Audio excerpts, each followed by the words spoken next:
we went out there. The plan was for me to grow, and in turn that would grow 100 Thieves, right? That was my role, you know, and he made some promises to me as a friend, how we were going to do it, how he was going to take care of me. It just didn't end up happening, man. You know? And I don't hate the guy, you know? I definitely don't hate him, but I don't like him. You know, him and I are not cool. We're never going to be cool. I don't want nothing to do with him. I'll never do business with him. I'll never sit down at a table with him ever again.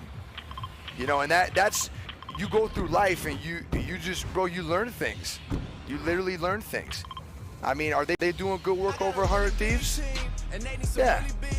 You know, but for me, when you give me your word and you promise certain things to me as a friend and a business partner, and I put years of time into something that we basically started, and then everything changes, and I don't get what I was promised, I mean, I got problems with it, you know? So it sucks. It's not the best situation. It's not going to be what you guys want to hear, but it is the truth, and it is what it is, you know? So no, we're not cool, and no, we're not friends, and I don't want anything to do with them at all. And not everything is always as it fucking seems, man. I mean, we talked for, he hasn't had a lot of experience being a CEO. And, you know, me going through that with him, I saw a lot of the stresses that he went through being a CEO. It's tough. It ain't fucking easy, man. It's a lot of new shit. And you got a lot of people that confide in you and need you. And you got to make executive decisions and tough calls. And that's tough. It is, man. I fucking get it. But as a boss and as a person that has his own thing going on here, I got 9 people to work for me, man. I got all kinds of shit going on, and I know that sometimes you got to make a tough call. You got to do it. You can't. It's part of the game. That's it. You need to make it right. And I just think he failed to do that with me. That doesn't mean he failed to do it with everyone. That doesn't mean that everybody over there is getting treated horribly. It's not the case. But with me, he failed to make that right. And it happens, man. You know, we've been over it. So, Kurt Malone, but the only thing I'll give him is that, you know, a lack of experience. And ultimately, this guy came to the conclusion, right? This guy came to the conclusion that because he asked Nadeshot in private a little bit about it, and Nadeshot wouldn't say anything, he said that that's between him and Nick, right? Ultimately, he thinks that that's respectable. That's what he said. And that I think he concluded everything that he was saying on his podcast, right? He concluded by saying he sides with Nadeshot. And I'm not one to go door to door and be like, oh, you siding with who you siding with? I don't care, you know? I shouldn't say I don't care, but I don't care too much, you know? But the comedic part about that and the irony is, yo, didn't this fucking dude go through it with Nadeshot?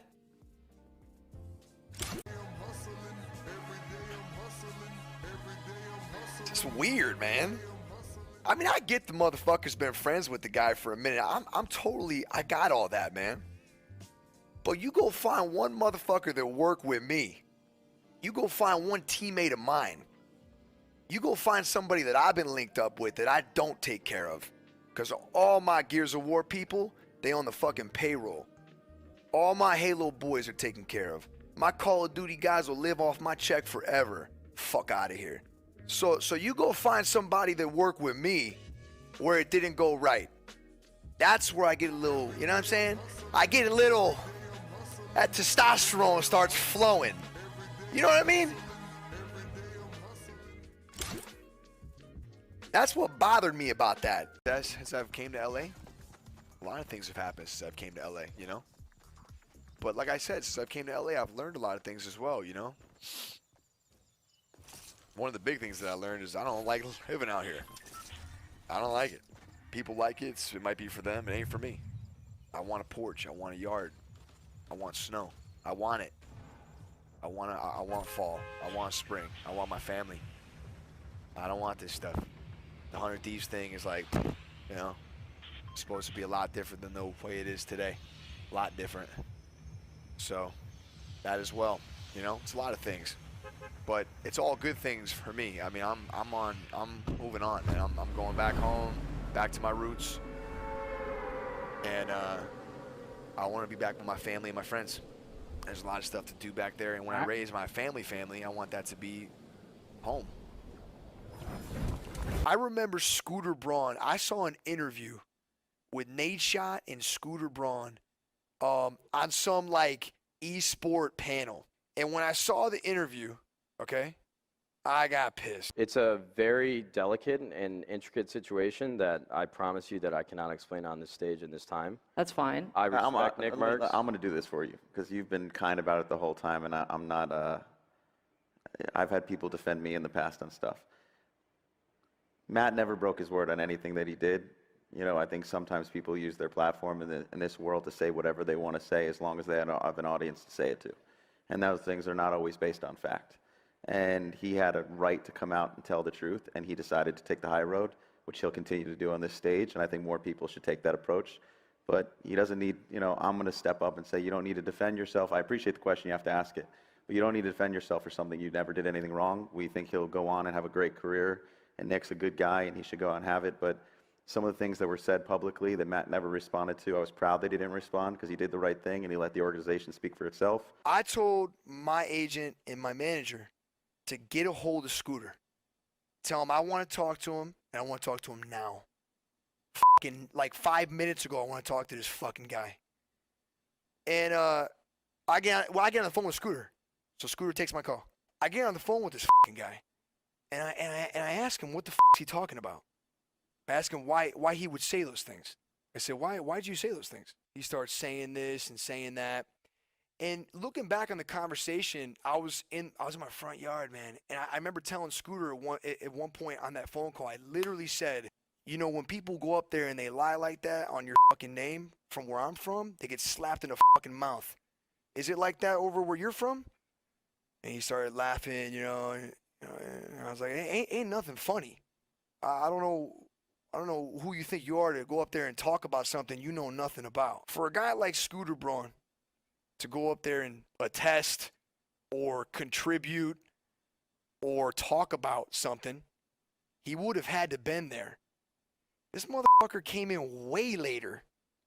He wasn't there. That's what I was asking him on the phone call. I'm like, how would you fucking know anything when you weren't there?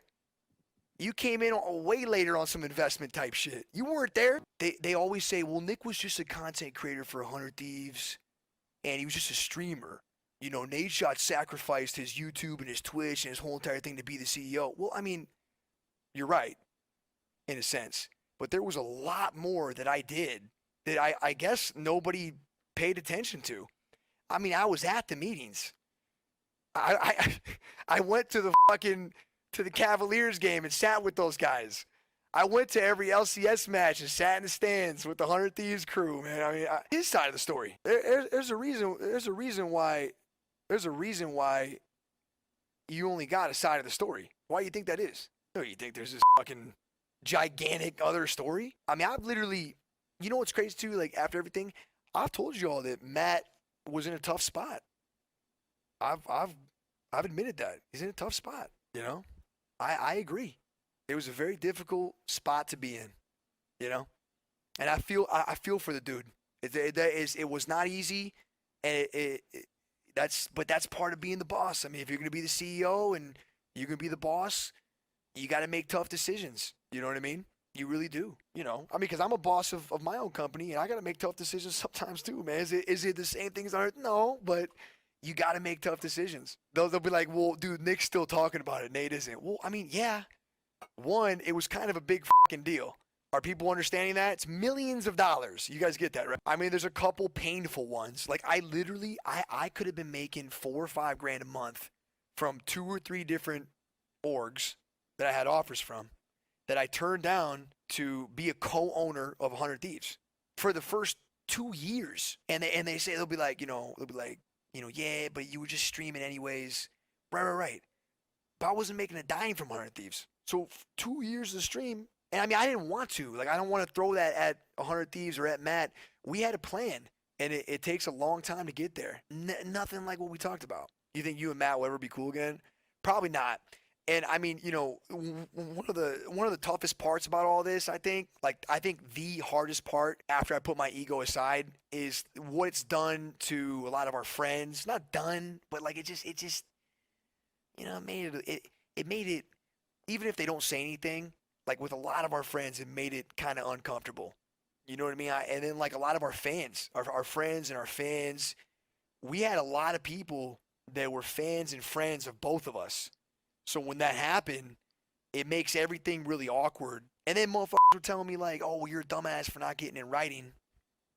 I mean, all right, you know, true, partly true, you know. But you got a great friend. You know, you move across the country. You're doing something together. You got to have some kind of trust, or else you can't do any of that, right? So yeah, I get it, but I mean, what's trust, right? It wasn't the amount. It specifically, it was more so just the promise. And I remember specifically, my dad brings it up a lot whenever we talk about it. My dad will say he remembers the night my dad flew out there to go to that E3 Fortnite Pro-Am, and we all got in an Uber Black, and we were going down to a party to meet up with Jordan Fisher and CDA and all these guys. And he looked at my dad. He was like, "Don't worry, I'm gonna take care of your son. You know that, right?" My dad was like, I know. It's cool, man. It's cool. You know, I'm gonna take care of him." I remember watching it like,